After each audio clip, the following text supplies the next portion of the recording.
अकीर्तिं चापि भूतानि कथयिष्यन्ति ते व्ययाम् सम्भावितस्य चाकीर्तिः मरणादतिरिच्यते। अकीर्तिं चापि भूतानि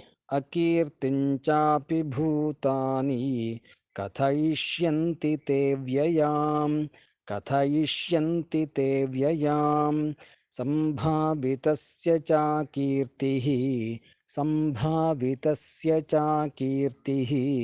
मरणादतिरिच्यते।